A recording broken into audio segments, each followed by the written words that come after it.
y vamos a usar algo la Biblia y voy a tratar de no extenderme un poco, pero vamos ahí entonces con lo que tiene que ver con la reflexión de esta mañana. En términos generales, ¿cierto? Quiero empezar preguntando qué es la Navidad, ¿cierto? O cuál es el significado de la Navidad. Ya escuchamos por el hermano Andrés algunas cosas. La Navidad también viene de natividad, que quiere decir nacimiento, ¿cierto? Los cristianos, uno va al diccionario y el diccionario dice que los cristianos celebramos la fiesta de Navidad el 25 de diciembre. También el 25 de diciembre era una fecha en el Imperio Romano que se celebraba una de las fiestas más paganas, ¿cierto? La Saturnalia, y supuestamente Constantino, ¿cierto? ¿Qué es lo que hizo? Usó la misma fecha para celebrar la Navidad y todas esas cosas que ya sabemos. Pero también Juan 3:16 dice que de tal manera amó Dios al mundo que ha dado a su Hijo unigénito, ¿cierto? Para que todo aquel que en él cree no se pierda, más tenga vida eterna. También damos ese énfasis. Y todas esas cosas, ¿cierto? No voy a comentarlas ahora, esta mañana. Creo que ya son situaciones que conocemos, sabemos que tienen que ver, qué es lo que tiene que ver realmente con la Navidad, qué es lo que no tiene que ver con la Navidad. La Navidad, ¿cierto? Sabemos que obviamente Cristo no nació un 25 de diciembre, pero ¿cuál es la idea? ¿O qué quiero yo enfatizar esta mañana? En términos generales quiero empezar diciendo que la Navidad enfatiza evidentemente el nacimiento de Cristo, ¿cierto? Eso evidentemente es algo que no podemos cambiar. Segundo, se relaciona con una venida, como decía el hermano Andrés, con el advenimiento, que la palabra significa la venida, literalmente, ¿cierto? La venida de Cristo como Salvador. Nació en un pesebre, como lo ven ustedes aquí en este ejemplo, ¿cierto? Ahí está, parecido, bien pobre, ¿cierto? El establo en donde él nació. Sin embargo, independientemente, la tercera persona de la Trinidad, ¿cierto? Vino a nacer en un pequeño pueblo llamado Belén. Él ya existía, porque Él es eterno. Y en base a esta situación, ¿cierto? Las implicancias de ese hecho, en primer lugar, yo creo que afectó todo el mundo creado, todo el universo creado, digamos así. Se alinearon los planetas, ¿has escuchado esa frase? Para el nacimiento del Salvador, del Creador del mundo. Entonces, en vista de esa situación, ¿cuál es el significado de la Navidad? Tomando todo ese paquete en cuenta, tomando todo el evento en sí, ¿cierto? Y en primer lugar, considerando la catástrofe humana. El pecado original cambió todo el panorama, ¿cierto?, humano, digámoslo así. Y la venida de Cristo un día a esta tierra cambia todo, o cambió toda la situación.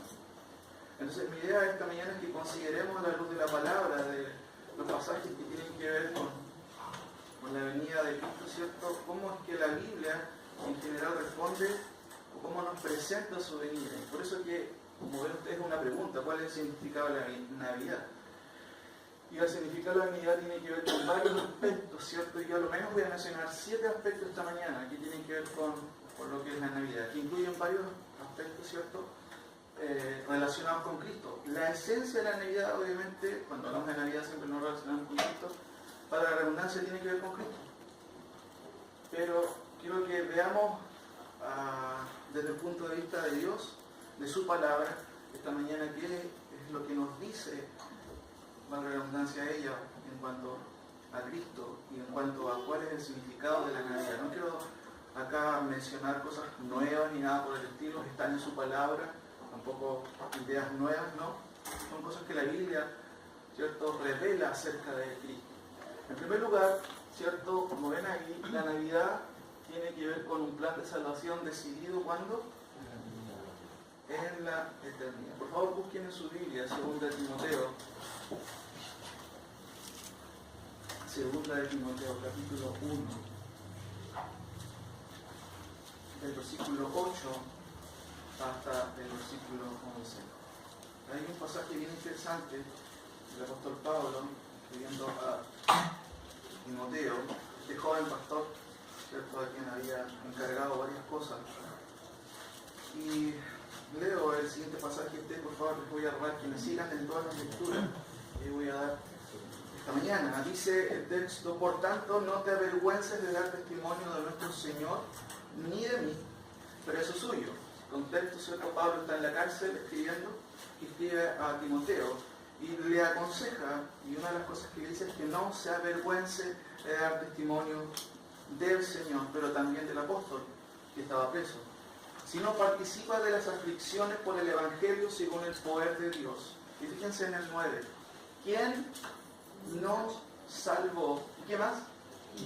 Y nos llamó con llamamiento santo, no conforme a lo que nosotros pudiéramos haber hecho.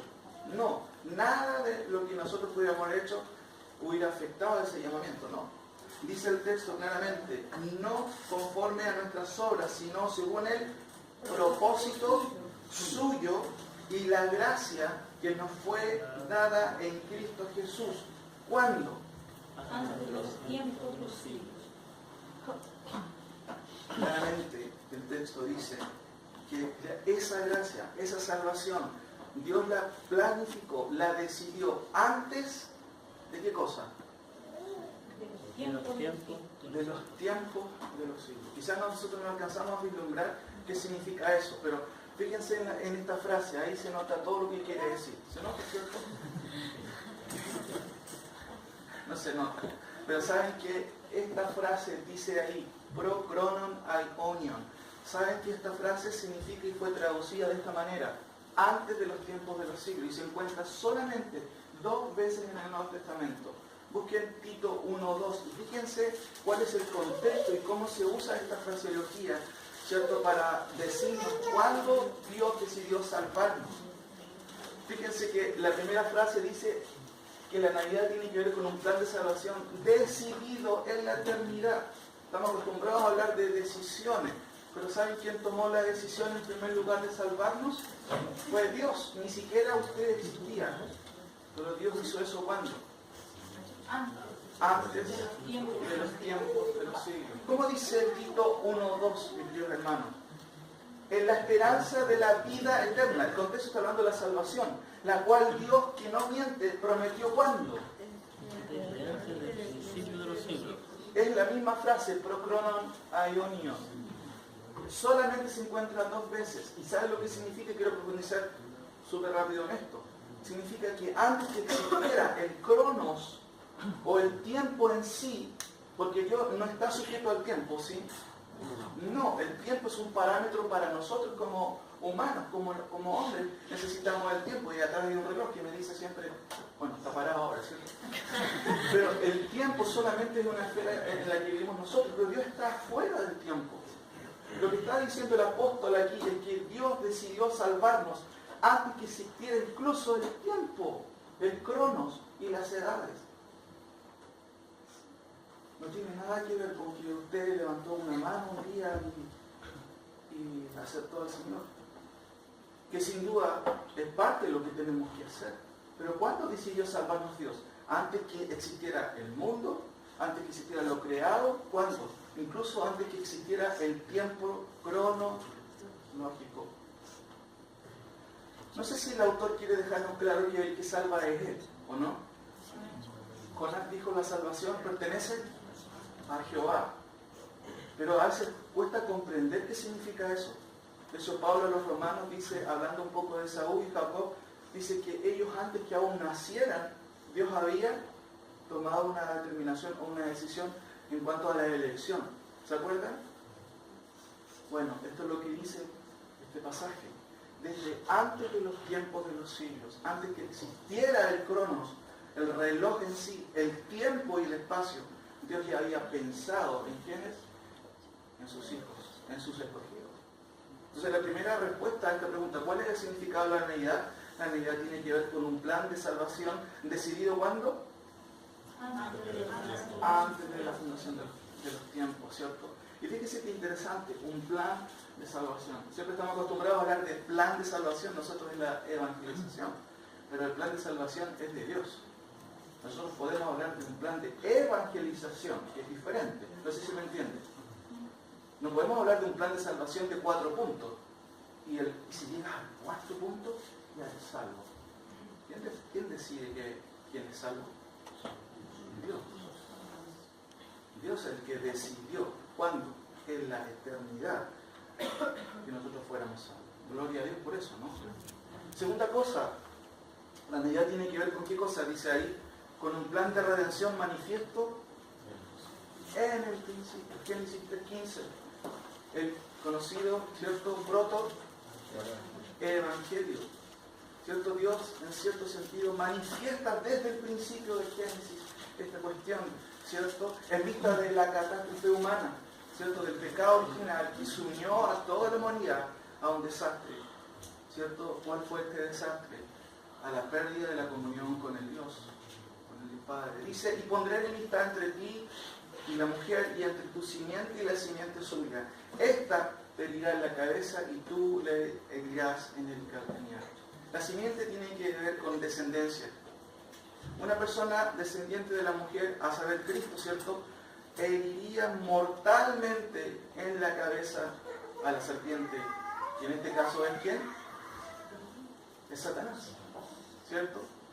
Pero también Satanás heriría a Cristo. ¿Dónde? En el calcañar, o en el talón, como se puede traducir también. El propio Evangelio es interesante porque simplemente nos habla de que Cristo iba a sufrir por un pecado, y ese pecado era ajeno a él. Pero mire qué interesante, el texto dice, pondré enemistad entre ti y la mujer, y entre tu simiente y la simiente suya. Esta te herirá en la cabeza, y tú le herirás en el calcañar. Cristo dio un golpe certero y mortal desde el comienzo, y eso se profetiza en el propio Génesis. Una persona puede ser herida en el cuerpo y puede salvarse, pero cuando es golpeada en la cabeza, ¿qué pasa? Es un golpe mortal. Y Dios lo revela desde el comienzo. Sin embargo, también la Biblia nos revela la manera en que cómo se haría esta situación. Si pueden buscar, por favor, Génesis 3:21. Génesis 3:21. Dice el texto, y Jehová Dios hizo al hombre y a su mujer túnicas de pieles, ¿cierto? ¿Y qué más?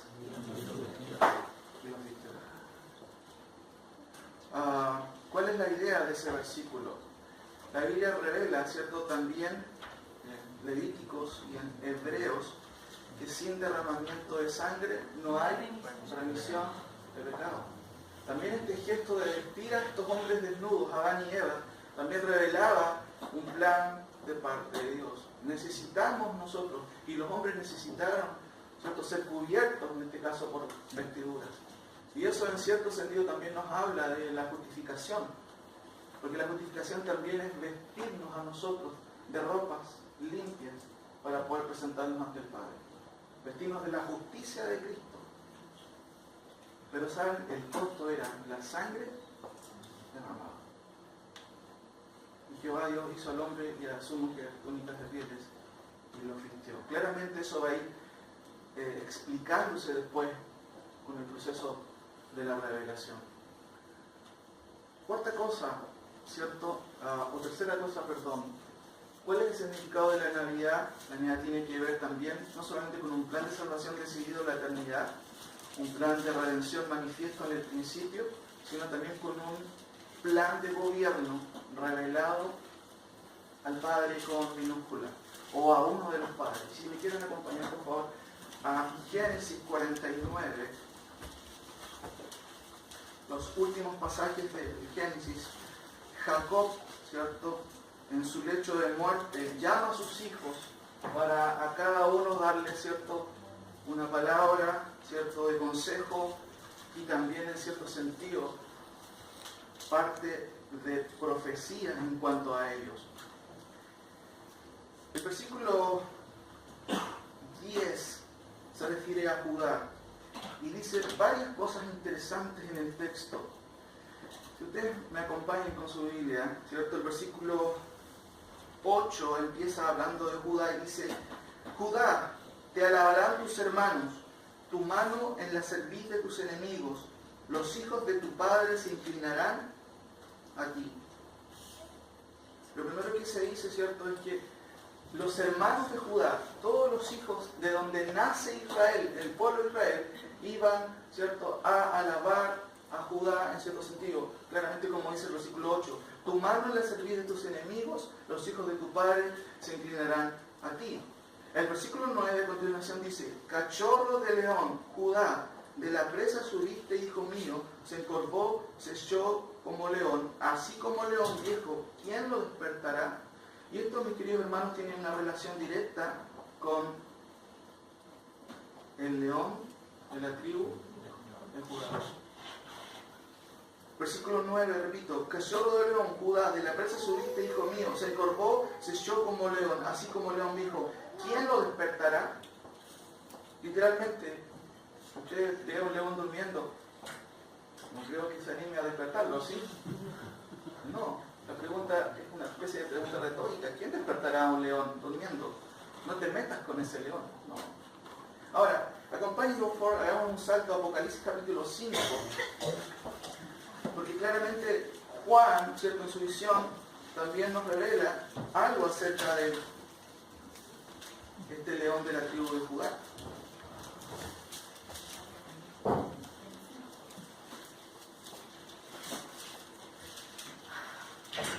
Apocalipsis capítulo 5, si lo tienen ahí.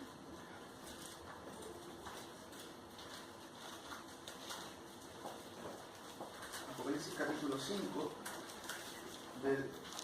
vamos a leer algunos versículos ahí de esa porción, que habla justamente acerca de Cristo del Cordero. Sigan ustedes con la lectura del versículo 5, dice en adelante. El contexto está hablando, ¿cierto?, acerca de la adoración, ¿cierto?, ahí en el cielo, en la oración a Dios. Hay ancianos sentados, hay una gloria, ¿cierto?, que se ve y se refleja en todo el contexto ahí, ¿cierto? Y frente a esa situación, hay un libro que tiene que abrirse, pero no hay nadie que pueda abrir ese libro, ¿cierto? Y Juan se pone triste porque no hay nadie que pueda abrirlo. Entonces, sin embargo, y a pesar de ello, hay una persona que puede hacerlo, y evidentemente ese es Cristo glorificado. 5.1 dice, y vi en la mano derecha del que estaba sentado en el trono un libro escrito por dentro y por fuera sellado con 7 sellos. Y vi a un ángel fuerte que pregonaba a gran voz, ¿quién es digno de abrir el libro y desatar sus sellos? Miren lo que dice el 3, y ninguno, ni en el cielo, ni en la tierra, ni debajo de la tierra podía abrir el libro, ni aún mirarlo. Y yo, ¿quién es ese? Juan, lloraba mucho porque no se había hallado a ninguno digno de abrir el libro, ni de leer, ni de mirarlo. Y uno de los ancianos me dijo, no llores, he aquí que el león de la tribu de Judá, la raíz de David, ha vencido para abrir el libro, ¿y qué más? Y desatar sus sellos. ¿Quién fue digno para abrir esos libros? Cristo, el león de Judá. Aquí claramente se identifica lo que está diciendo Jacob acerca de Judá, hablando proféticamente hacia el futuro. Dice, tú Judá, león o cachorro de león, ¿cierto? Viéndolo ahí desde el comienzo de su nacimiento. Pero aquí es presentado en su desarrollo pleno como león de la tribu de Judá. Juan dice, y miré y vi en medio del trono y de los 4 seres vivientes y en medio de los ancianos estaba de pie. Ahora lo ve como un cordero inmolado. La palabra inmolado significa masacrado. ¿Quién fue masacrado de la cruz? Cristo, evidentemente. Que tenía 7 cuernos y 7 ojos, los cuales son los 7 espíritus de Dios enviados por toda la tierra. 8. Y cuando hubo tomado el libro, los 4 seres vivientes y los 24 ancianos se postraron delante del cordero. Todos tenían arpas y copas de oro, de incienso, que son las oraciones de los santos, y cantaban un nuevo cántico diciendo, digno eres de tomar el libro y de abrir sus sellos, porque tú fuiste inmolado. Y aquí la iglesia habla y dice, y con tu sangre nos has redimido para Dios, miren, de todo linaje y lengua y pueblo y nación. Y nos has hecho para nuestro Dios reyes y sacerdotes, y reinaremos sobre la tierra. Y miré y oí la voz de muchos ángeles alrededor del trono, y de los seres vivientes y de los ancianos, y su número era millones de millones. ¿Qué decían a gran voz? El Cordero que fue inmolado es digno de tomar el poder, las riquezas, la sabiduría, la fortaleza, la honra, la gloria y la alabanza. Si ustedes siguen leyendo, toda la creación adora al león de la tribu de Judá. Vuelvan por favor a Génesis de nuevo, por favor, capítulo 49, el versículo en donde estamos leyendo. Porque no es solamente eso lo que dice Jacob. Aquí a lo menos hay 3 oráculos o profecías en cuanto a este personaje que Jacob menciona claramente aquí, en primer lugar, ¿cierto? Como un león, ¿cierto? Como un cachorro de león. Miren lo que dice el versículo 10, ¿cierto? Ahí tenemos el versículo 8 y 9. Cachorro de león, de la presa subiste, hijo mío, se encorvó, se echó como león, así como león viejo, ¿quién no despertará? Claramente está hablando, ¿cierto? Del poder de este personaje. Sin embargo, el versículo 10 es muy interesante, porque dice, no será quitado, ¿qué cosa? El cetro de Judá, ¿cierto? Ahí lo tengo para que lo puedan leer. Ni el legislador de entre sus pies, hasta que venga Silo, y a él se congregarán ¿quiénes? Fíjense que Jacob está vislumbrando el futuro tan lejano de lo que va a suceder con este león de la tribu de Judá. Y lo menciona claramente aquí, ¿cierto? Describiéndolo con varios aspectos en cuanto a qué es lo que va a hacer esta persona. No será quitado el cetro de Judá. La palabra cetro tiene que ver con gobierno, tiene que ver con reino, tiene que ver con su poder de gobernar sobre. Los reyes tienen cetro. Entonces, implícitamente el autor está hablando de este personaje también como un rey, porque va a gobernar. No será quitado el cetro de Judá. Si bien, hermanos queridos, Judá, el reino de Judá, recuerden que el primer rey de Israel fue Saúl, después David, después Salomón, y después el reino se divide en 2, ¿cierto? Justamente por el pecado, literalmente, en 10 tribus al norte y 2 tribus al sur, y entre esas tribus estaba Judá. Sin embargo, Israel desaparece de la faz de la tierra con todos sus reyes. Sin embargo, la profecía dice que no será quitado el cetro de Judá ni el legislador de sus pies hasta que venga Silo y él congregará a todos los pueblos. A pesar de que hubo una interrupción en ese proceso, finalmente el que va a cumplir eso, ¿saben quién es? Es Cristo. Cristo finalmente va a reinar. Claramente lo dice el texto aquí. Sin embargo, hay una frase bien difícil aquí, mis queridos hermanos, que habla, y de hecho los teólogos discuten mucho acerca de esta situación. Dice, no será quitado el cetro de Judá ni el legislador de entre sus pies, hasta que venga ¿quién? Silo. No sé si ustedes lo han leído, y se discute a veces un poquito, una frase bien difícil, pero está súper claro en la siguiente frase. ¿Lo ven ahí, cierto?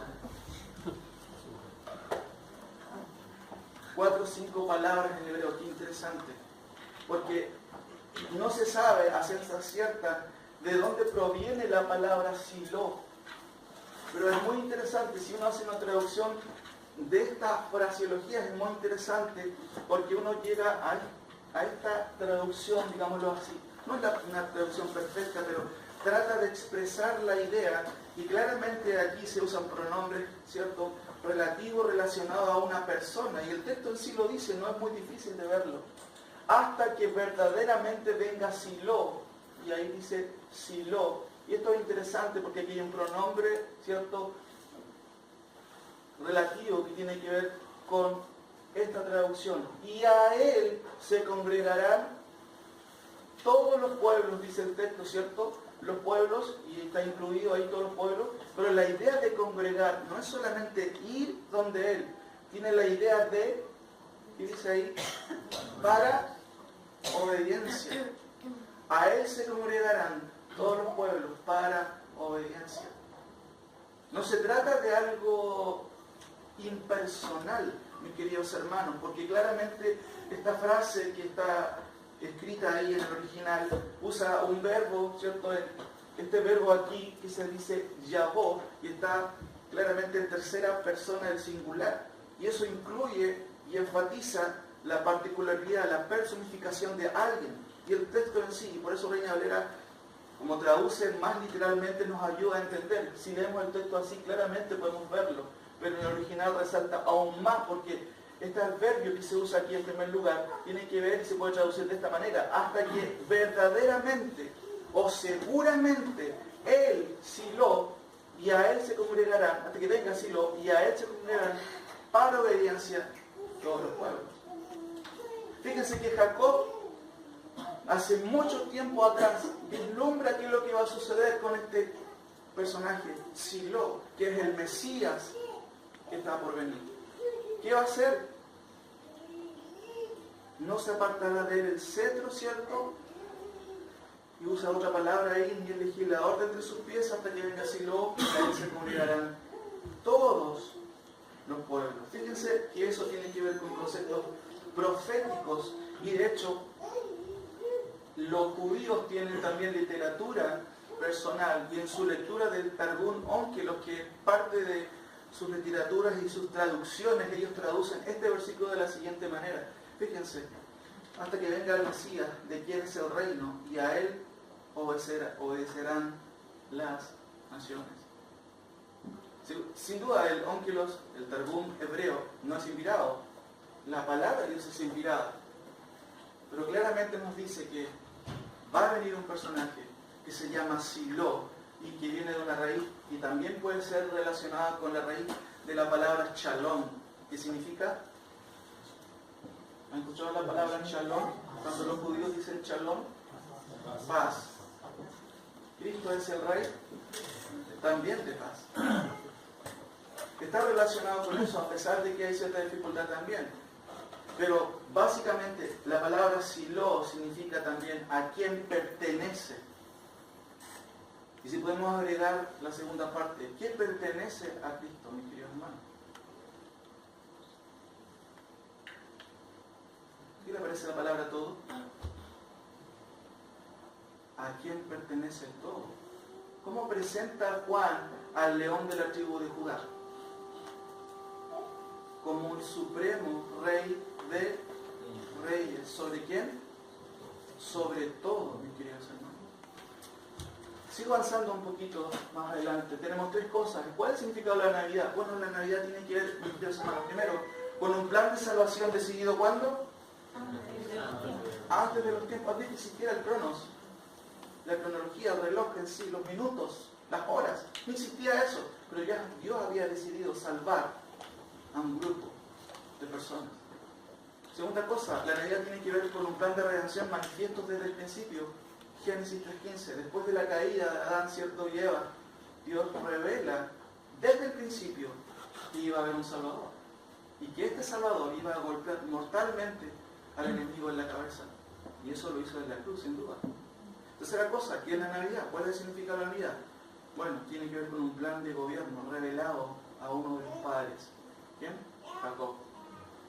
Quien dice en su lecho de muerte que va a venir desde Judá alguien que va a reinar por sobre las naciones. Pastor, en Isaías también relaciona el gobierno con nuestro Señor Jesucristo. En Isaías 9:7 dice: lo dilatado de su imperio y la paz no tendrán límite sobre el trono de David y sobre su reino, disponiéndolo y confirmando en juicio y en justicia desde ahora y para siempre. El celo de Jehová de los ejércitos hará esto. Sí, muy interesante ese pasaje. Gracias por recordarlo, hermano. De hecho, lo vamos a ver. Tres cosas en primer lugar.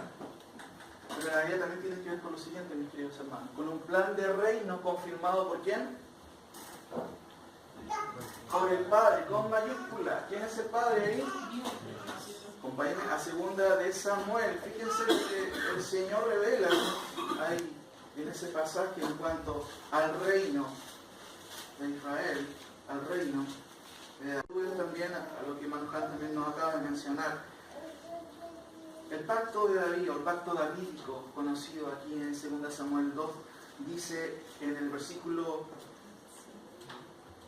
12, si ustedes me pueden seguir por la lectura, y cuando tus días sean cumplidos, Dios está hablando, ¿cierto?, ahí a través del profeta a David, y duermas con tus padres, o sea, mueras, yo levantaré después de ti a uno de tu linaje. ¿Qué significa eso? De tu descendencia, de tu sangre, el cual procederá de tus entrañas, y afirmaré, ¿qué cosa? Su reino. Él edificará casa a mi nombre, y yo afirmaré para siempre el trono de su reino. Yo le seré a él padre, y él me será a mi hijo. Y si él hiciere mal, yo le castigaré con vara de hombres y con azotes de hijos de hombres. Pero mi misericordia no se apartará de él, como la parte de Saúl, al cual quité de delante de ti. Y será afirmada, fíjense, tu casa y tu reino para siempre delante de tu rostro, y tu trono será estable. ¿Cómo? ¿De qué manera estable? Eternamente. Si bien es cierto, aquí parte de la profecía, ¿cierto?, tiene dos enfoques. Hay un enfoque histórico que se refiere a Salomón, porque quien levantó el templo fue Salomón, no David. Pero también la profecía tiene un cumplimiento, ¿cierto?, profético, escatológico, que se cumple ¿en quién? En Cristo. En Cristo. Claramente en Cristo, porque promete cosas que evidentemente Salomón jamás experimentó, ni Israel experimentó. Y será afirmada, ¿cierto?, tu casa, tu reino, para siempre delante de tu rostro y tu trono. Tres cosas, miren, casa, reino y trono. Fíjense en este versículo y lo recalca ahí. Y será afirmada tu casa, tu reino para siempre.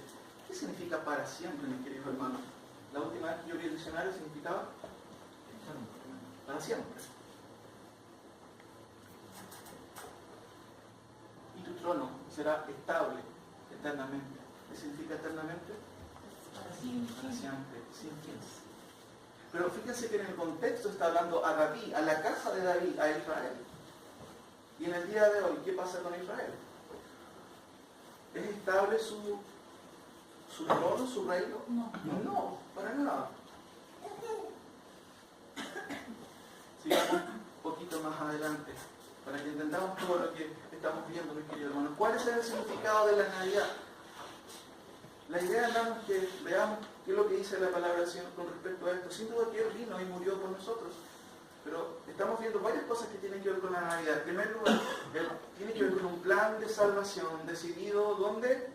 ¿Y cuándo? En la eternidad. Antes que incluso el reloj existiera y el tiempo existiera, Dios ya tomó la determinación de salvar a un grupo de personas. De hecho, Romanos también nos habla de eso, cuando dice que escogió, predestinó y llamó y eligió, ¿cierto?, a sus escogidos. ¿Y Efesios? Efesios también, sí, sin duda. Claramente Efesios nos habla de la elección de Dios, que Él lo hizo antes, ¿cierto?, en la eternidad. Segunda cosa, un plan de redención manifiesto en el principio. Posterior a la catástrofe de Adán, ¿cierto?, el plan de redención es manifestado en el protoevangelio, ¿cierto?, claramente ahí. Tercero, un plan de gobierno revelado al Padre, o uno de los padres de la nación de Israel, Jacob, que vislumbra a quién? A Silo, que va a gobernar sobre, ¿quiénes? Sobre la nación. Y su cetro jamás será apartado de él. Su gobierno, ¿cierto? Antiguamente los reyes usaban cetro, que era un símbolo de poder, ¿cierto?, de gobierno. Pero también un plan de reino confirmado por el propio Dios a Samuel. Sexta cosa, nos queda una más. El significado de la Navidad también tiene que ver, hermanos, con un plan de restauración político inducido por ¿quién? Por Dios. Por favor, acompáñenme a Esdras, un libro del Antiguo Testamento, ¿cierto? Esdras, un hermoso libro. Esdras, Primera de Crónicas, Segunda de Crónicas, Esdras. Miren lo que dice los primeros versículos, si ustedes me acompañan ahí, confirman lo que yo estoy leyendo. Dice, en el primer año de Ciro, rey de Persia, ¿cierto?, para que se cumpliese la palabra de Jehová por boca de Jeremías, despertó Jehová el espíritu de ¿quién? de Ciro, rey de Persia. Contexto: Israel está deportado, no tienen nación, están esclavos, dispersos, ¿cierto?, en el imperio o bajo el imperio persa. No tienen nación, desaparecieron como nación. Y sufren en ese contexto. De hecho, Lamentaciones también revela parte de eso. No sé si usted ha leído las Lamentaciones, ¿cierto? Porque revela lo que sucedió con Israel en el tiempo de cautiverio. Y ellos están en ese contexto, pero ¿sabe qué hace Dios? Mueve el corazón de un pagano. ¿Para qué cosa? Leamos. En el primer año de Ciro, rey de Persia, ¿cierto? No tiene nada que ver con un rey de Israel, tiene que ver con un rey persa. Para que se cumpliese la palabra de Jehová por boca de Jeremías, despertó Jehová el espíritu de Ciro, rey de Persia, el cual hizo pregonar de palabra y también por escrito por todo el reino, diciendo. Noten lo que está haciendo Dios. Está moviendo los corazones. No hay nadie que pueda oponérsele a su propósito, a su voluntad. Él mueve el corazón del rey pagano para que éste decrete algo. ¿Qué decreta? Versículo 2. Así ha dicho el rey de Persia: Jehová, el Dios de los cielos, me ha dado todos los reinos de la tierra y me ha mandado que edifique, ¿qué cosa? ¿Que está dónde? En Judá. Para que no nos perdamos, ¿cierto? Miren lo que está haciendo Dios. Está moviendo a un rey pagano que no tiene nada que ver con el culto y la oración a Dios, para que éste haga pregonar que se construya casa en Jerusalén, en Judá. La palabra despertó es una palabra muy interesante porque tiene que ver con casi avivar o casi, no necesariamente tiene que ver con la regeneración, pero tiene que ver con justamente como despertar a alguien que está durmiendo.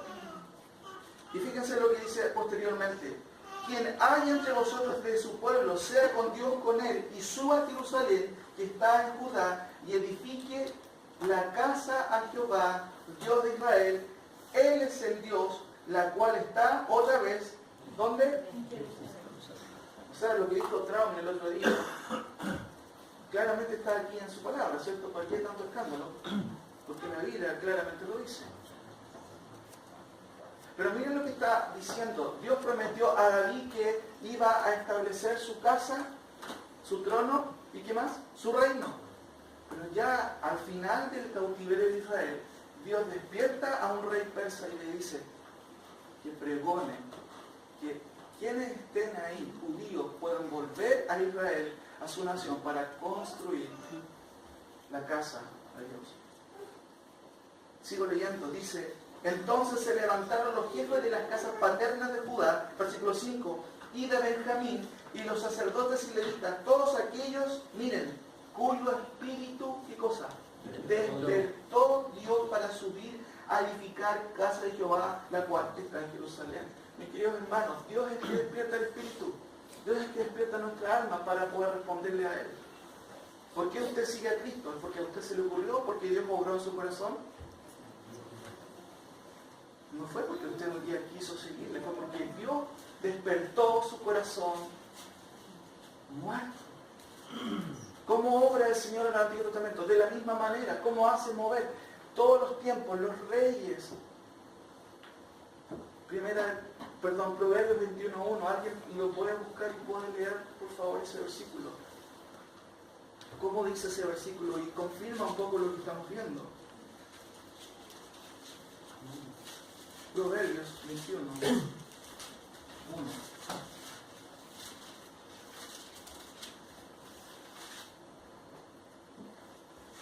¿Alguien puede leerlo un poco? Como los repartimientos de las aguas, así está el corazón del rey en la mano de Jehová. ¿Falta una parte? A todo lo que quiere lo inclina. ¿Quién es el soberano realmente? ¿Un rey? No, ¿cierto? Dios es el soberano. ¿Sobre quiénes? Sobre los soberanitos de la tierra. ¿Qué dice el texto? Que a todo lo que Dios quiere los inclina. ¿Y qué está haciendo con Ciro? ¿Y qué ha hecho con Ciro? Lo ha inclinado a hacer algo que él de por sí solo nunca hubiera hecho. Pone en su corazón que el pueblo de Israel vuelva a su tierra para que edifique en casa. Eso no hubiera ocurrido, mis queridos hermanos, si Dios nos despierta el corazón de bendecido. Nehemías 2, por favor. Abran su Biblia en Nehemías. Está al ladito de Esdras.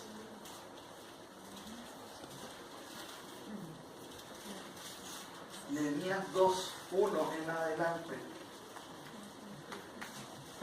Está en el mismo contexto. Están todavía en cautiverio, ¿cierto? Porque aquí es otro rey, ¿cierto? El próximo de Jerjes, ¿cierto? O Asuero, perdón, según Esdras. Ciro, perdón. Después viene otro rey persa, ¿cierto? Y en ese contexto vemos a Nehemías, ¿cierto? Y Nehemías está muy apesumbrado, ¿por qué? Por su nación. El texto dice lo siguiente, en Nehemías 2.1, sucedió en el mes de Nisan, en el año 20 del rey Artajerjes, que estando ya él vino delante de él. Tomé el vino, dice, y lo serví al rey, y como yo no había estado antes triste en su presencia, me dijo el rey, ¿por qué estás triste, Nehemías? Pues no estás enfermo. No es esto, sino quebranto de corazón. Entonces temí en gran manera y dije al rey, para siempre viva el rey. ¿Es un rey israelita o un rey pagano? Es un rey pagano.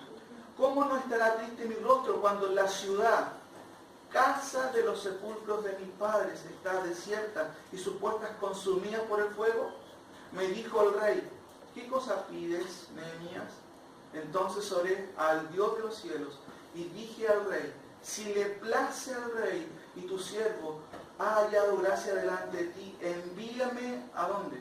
A Judá. Muy bien. A la ciudad de los sepulcros de mis padres. ¿Y qué va a hacer? Y la reedificaré. Entonces el rey me dijo, y la reina estaba sentada junto a él, ¿cierto? ¿Cuánto durará tu viaje y cuándo volverás?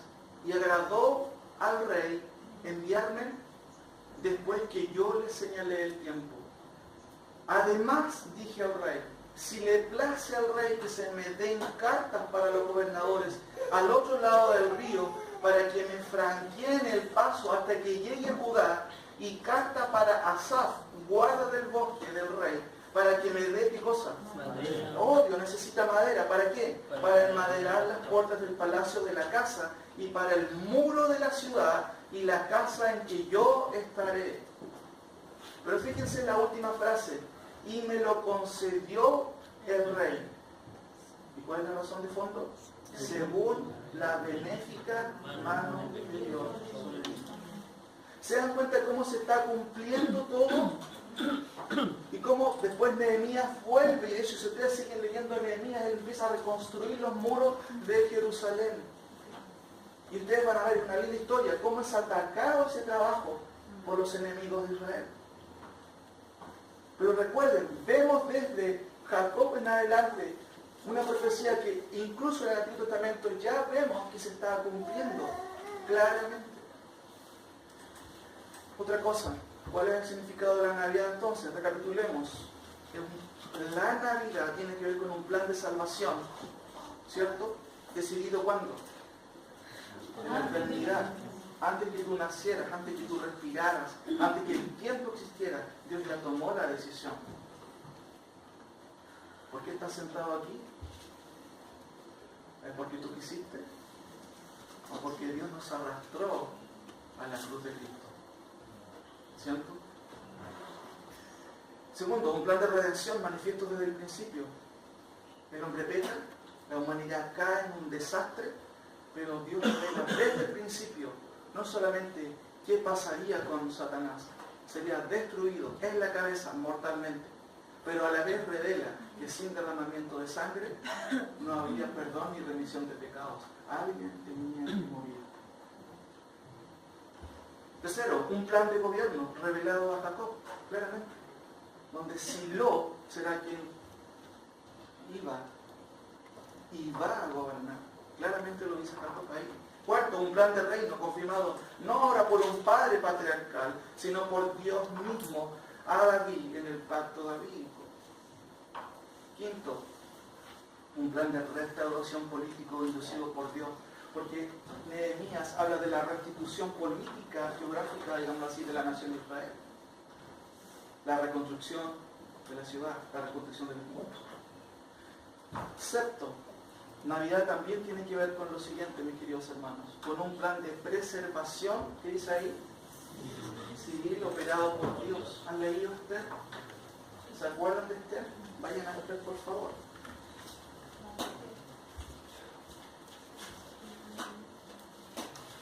No sé si han leído la historia de Esther, pero es preciosa. No se menciona a Dios ahí, pero claramente está implícito en todo lo que sucede. El grupo de judíos está también, el contexto de Esther, mis queridos hermanos, cubre aproximadamente 10 años. Y el contexto también tiene que ver con un tiempo de cautiverio. No están en su ciudad, no están en su nación, están esclavos, están exiliados, ¿cierto?, en otro lado, deportados. No viven en su pueblo, sufren por esa situación. Y de hecho este libro nos relata un hecho impresionante. Dios usa a una mujer y a un hombre. ¿Para qué cosa? Para salvar, preservar a su pueblo. Fíjense, y leamos, no voy a leer todos los pasajes evidentemente.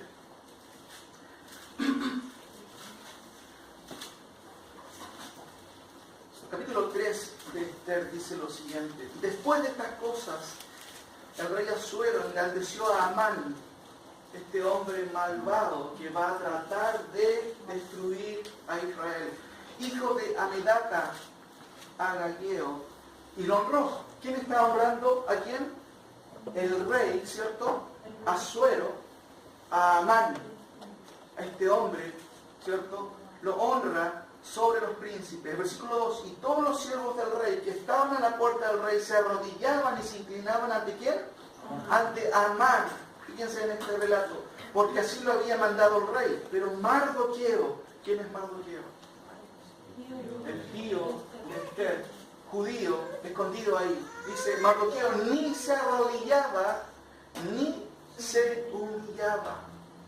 Qué rebelde, ¿no? Y los siervos del rey que estaban a la puerta preguntaron a Mardoqueo, ¿y tú por qué traspasas el mandamiento del rey?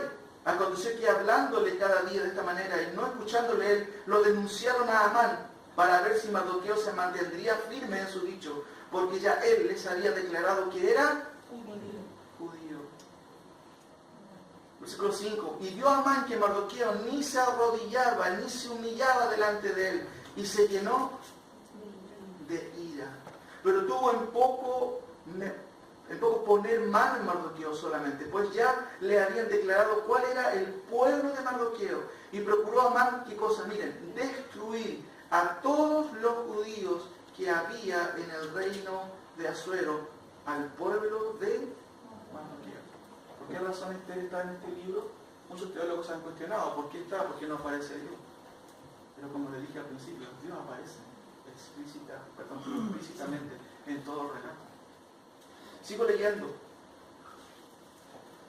El mes primero, que es el mes de Nisan, en el año 12º del rey Asuero, fue echada Pur, significa suerte, claramente dice el texto ahí, delante de Amán, suerte para cada día y cada mes del año. Salió el mes 12º, que es el mes de Adar, y dijo Amán al rey Asuero, hay un pueblo esparcido y destruido entre los pueblos en todas las provincias de tu reino, y sus leyes son diferentes de las que todo pueblo, y no guardan las leyes del rey. ¿Qué está haciendo Amán? Acusando a Israel frente al rey Asuero. Y no guardan las leyes del rey, y al rey nada le beneficia al dejarlos vivir. Fíjese la intención de Amán. Si place al rey, decrete que sean destruidos, y yo pesaré 10.000 talentos de plata a los que manejen la hacienda para que sean traídos a los tesoros del rey. Entonces el rey quitó el anillo de su mano, de la mano del rey, y lo dio a quien? A Amán, hijo de Amedata, Agageo, enemigo de los judíos. ¿Cuál es la situación de Israel? Difícil, ¿no? Terrible, porque tiene el apoyo Amán del mismo rey. Le acaba de dar su anillo, que era símbolo, ¿cierto?, de autoridad frente a los judíos. Hermanos, ¿qué sucede aquí? Solamente hay dos personajes que Dios usa para salvar a Israel: Mardoqueo y Esther.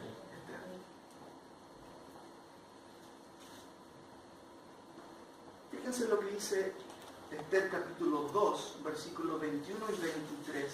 hay un hecho que había sucedido antes que va a cambiar la situación que hizo o que estaba tramando Amán. 21 dice, en aquellos días, estando Mardoqueo sentado a la puerta del rey, se enojaron Bigtán y Teres, 12 eunucos del rey, de la guardia de la puerta, y procuraron poner mano en el rey Asuero.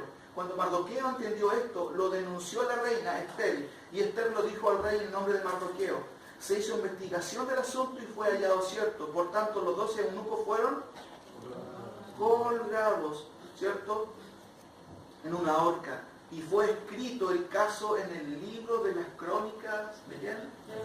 Sin embargo, el rey hasta ahora no sabía nada de eso. Por favor, acompáñenme más adelante.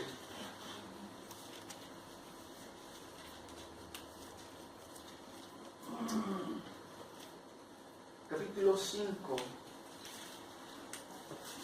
Aconteció que al tercer día, capítulo 5.1, se vistió Esther su vestido real y entró en el patio interior de la casa del rey, enfrente del aposento del rey. Y estaba el rey sentado en su trono en el aposento real, enfrente de la puerta del aposento. Y cuando vio a la reina Esther que estaba en el patio, ella, ¿cierto? Miren qué interesante, obtuvo gracia ante ¿quién? Ante los ojos del rey. Y el rey extendió a Esther el cetro de su oro que tenía en la mano. Entonces vino Esther y tocó la punta del cetro. Dijo el rey, ¿qué tienes, reina Esther? ¿Y cuál es tu petición? ¿Por qué razón? Porque ya Mardoqueo había informado de toda esta trama a Esther. Dijo el rey, ¿qué tienes, reina Esther? ¿Y cuál es tu petición? Hasta la mitad del reino se te dará. Fíjense cómo se están dando las cosas. ¿Qué le dice al rey? Porque la ve triste. Y ella en un ritual de petición al rey dice, ¿qué quieres, reina? Si quieres te voy a dar la mitad del reino. ¿Qué les parece, hermana? Que alguien le dé la mitad del reino. Está a punto de pedirlo. ¿Lo hará? ¿Qué va a hacer? Sigo leyendo. Y Esther, versículo 4, dijo, si place al rey, vengan hoy el rey y Amán al banquete que he preparado para el rey. Interesante. También está tramando algo. Y dijo el rey a Esther en el banquete, mientras bebían vino, ¿cuál es tu petición y te será otorgada? ¿Cuál es tu demanda? Aunque sea la mitad del reino, yo te la voy a dar, Esther. ¿Qué piensan ustedes? ¿Qué pensaríamos nosotros? ¿Qué elegiríamos nosotros? Sigo leyendo. Entonces respondió Esther y dijo, mi petición y mi demanda es esta. Si he hallado gracia ante los ojos del rey, y si place al rey otorgar mi petición y conceder mi demanda, que venga el rey con Amán a otro banquete que les prepararé y mañana haré conforme a lo que el rey ha mandado. Bueno, aquí se dan cuenta que otra vez da vuelta y vuelta Esther, ¿cierto? A otro banquete. ¿Quién será lo que está tramando Esther, cierto? No va al grano, ¿cierto? Bueno, sigamos leyendo. 9. Y salió Amán aquel día, contento y alegre de corazón. ¿Por qué? Él no tiene idea de lo que está pasando, ¿cierto? Y lo que está Dios moviendo en el corazón de Esther. Entonces dice el relato, a la puerta del palacio contento estaba Amán, del rey, que no se levantaba ni se movía de su lugar, se llenó de ira contra Mardoqueo. ¿Quién? Amán. Pero se refrenó Amán y vino a su casa y mandó llamar a sus amigos y a hacerles su mujer, y les refirió a Amán la gloria de sus riquezas y la multitud de sus hijos y todas las cosas con que el rey le había engrandecido y con que le había honrado sobre los príncipes y siervos del rey. Y añadió Amán, también la reina Esther a ninguno hizo venir con el rey al banquete que ella dispuso, sino a mí. Y también para mañana estoy convidado por ella con el rey. Por esto, pero todo esto de nada me sirve cada vez que veo al judío Mardoqueo sentado a la puerta del rey. Claro, no le parecía, nunca le agradó, quería destruirlo. Y dijo Ceres su mujer y todos sus amigos, hagan una horca de 50 codos de altura, y mañana diga el rey que cuelguen a Mardoqueo en ella. Y entra alegre con el rey al banquete. Y agradó esto a los ojos de Amán, que hizo preparar, ¿qué cosa? Todo está confabulado para matar a Mardoqueo y con ello a todo Israel. ¿Qué sucede, mis queridos hermanos? Sigamos leyendo, por favor. Capítulo 6. Aquella misma noche se le fue el sueño al rey. ¿Cierto? Casualidad, ¿no? Y dijo que le trajesen el libro de las memorias y crónicas y las leyeran en su presencia. Mire qué interesante. No dice el texto que Dios está haciendo eso, pero ¿quién está atrás de eso? Es el Señor. Pierde el sueño, ¿cierto? Y no ve una película y quiere ver Quiere leer, ¿cierto? Quiere leer. Y dice que le trajesen el libro de las memorias y las crónicas y las leyeran en su presencia. Y es interesante, le leían las crónicas en su presencia. Entonces hallaron escrito que Mardoqueo, justo, que Mardoqueo había denunciado el complot de Bigtán y de Teres, 12 eunucos del rey, de la guardia de la corte que habían procurado poner mano en el reyesuelo. Y dijo el rey, ¿qué honra o qué distinción se hizo a Mardoqueo por esto? Y respondieron los servidores del rey, ¿saben qué? No se hizo nada. No se atrevió a él por su fidelidad al rey. ¿Qué dice el rey después? 4. Entonces el rey dijo, ¿quién está en el patio? Y Amán había venido al patio exterior de la casa real para hablarle al rey para que hiciese colgar. ¿A quién? A Mardoqueo, de quien había leído recién y lo que había hecho, ¿cierto? Y los servidores del rey le respondieron, he aquí Amán está en el patio. El rey dijo, que entre. Entró pues Amán y el rey le dijo, ¿qué se hará al hombre cuya honra desea el rey? Y dijo Amán en su corazón, ¿a quién deseará el rey honrar más que a mí? Interesante, ¿cierto? Él pensaba que él era el único digno a él de ser honrado. Y respondió Amán al rey, para el varón cuya honra desea el rey, traigan el vestido real de que el rey se viste, y el caballo en el que el rey cabalga, y la corona real que está puesta en su cabeza. ¿No sabes lo que está diciendo? ¿Cierto? Y den el vestido y el caballo en manos de alguno de los príncipes más nobles del rey, y vistan a aquel varón cuya honra desea el rey, y llévenlo en caballo por la plaza de la ciudad, y pregonen delante de él. Así se hará al varón cuya honra desea el rey. Chuta. ¿Qué pasa en el 10? Entonces el rey dijo a Amán, date prisa, toma el vestido y el caballo, como tú has dicho, y hazlo así con el judío. Wow, ¿cierto? Con el judío Mardoqueo, dice el texto, que se siente a la puerta real. No omitas nada de todo lo que tú mismo has dicho. Y Amán tomó el vestido y el caballo y vistió a Mardoqueo y lo condujo a caballo por la plaza de la ciudad e hizo pregonar delante de él. Así se hará al varón cuya honra desea el rey. Después de esto Mardoqueo volvió a la puerta real y Amán se dio prisa para irse a su casa. ¿De qué manera? Apesumbrado y cubierta su cabeza. Contó luego Amán a Zeres su mujer y a todos sus amigos todo lo que le había acontecido. Entonces le dijeron sus sabios y Zeres su mujer, si se da la descendencia de los judíos, es ese Mardoqueo delante de quien has comenzado a caer. No lo vencerás, sino que caerás por cierto delante de él. Aún estaban ellos hablando con él cuando los eunucos del rey llegaron apresurados para llevar a Amán al banquete que Esther había dispuesto. Recuerden ese segundo banquete. Y aquí terminamos, hermanos. 7. Fue pues el rey con Amán al banquete de la reina Esther. Y el segundo día, mientras bebían vino, dijo al rey Esther, Esther, ¿cuál es tu petición? Porque te voy a conceder tu petición. ¿Cuál es tu demanda? Aunque sea la mitad del reino, te será. Miren, tercera vez que el rey le promete, ¿qué cosa? El reino a Esther. Hermano, 3 veces. ¿No cree que Esther mejor la pensó? Sí, puede ser. Fue una tentación, ¿o no? Pero saben que Esther estaba resuelta a hacer lo que Dios había puesto en su corazón. Leamos el versículo 3. Entonces la reina Esther respondió y dijo, oh rey, si he hallado gracia ante tus ojos y si al rey place, séame dada mi vida por mi petición y mi pueblo por mi demanda. Porque hemos sido vendidos, yo y mi pueblo, para ser destruidos, para ser muertos y exterminados. Si para siervos y siervas fuéramos vendidos, me callaría. Pero nuestra muerte sería para el rey un daño irreparable. Respondió el rey Asuero y dijo a la reina Esther, ¿quién es y dónde está el que ha ensorbecido tu corazón para hacer esto?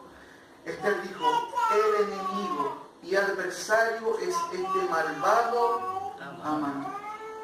Entonces se turbó Amán delante del rey y de la reina. Luego el rey se levantó del banquete, encendido en ira, se fue al huerto del palacio y quedó Amán para suplicarle a la reina Esther por su vida, porque vio que estaba resuelto para él el mal de parte del rey. Después el rey volvió del huerto y miren lo que sucede. Halló a quién, en el lecho, y al aposento del banquete, y Amán había caído sobre el lecho en el que estaba Esther. Entonces el rey dijo, ¿entonces también quieres violar a la reina en mi propia casa? Miren cómo se están dando las situaciones. Al proferir el rey esta palabra, le cubrieron el rostro a Amán, y dijo Arbona, uno de los eunucos que servían al rey: he aquí en la casa de Amán la horca de 50 codos de altura que hizo Amán para Mardoqueo, el cual había preparado en ella. Cayó en su propia trampa.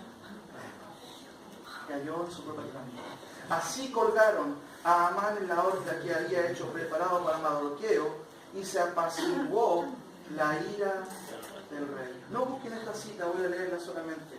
Versículo 26 del capítulo 9. Por esto llamaron a estos días Purim, por el nombre Pur, que significa suerte. Y debido a las palabras de esta carta y por lo que ellos vieron sobre esto y lo que llegó a su conocimiento, los judíos establecieron y tomaron sobre sí, sobre su descendencia y sobre todos los allegados a ellos, que no dejarían de celebrar estos 2 días según escrito tocante a ellos conforme a su tiempo cada año, y que estos días serían recordados y celebrados por todas las generaciones, familias, provincias y ciudades, que estos días de Purim no dejarían de ser guardados por los judíos, y que su descendencia jamás dejaría de recordarlos.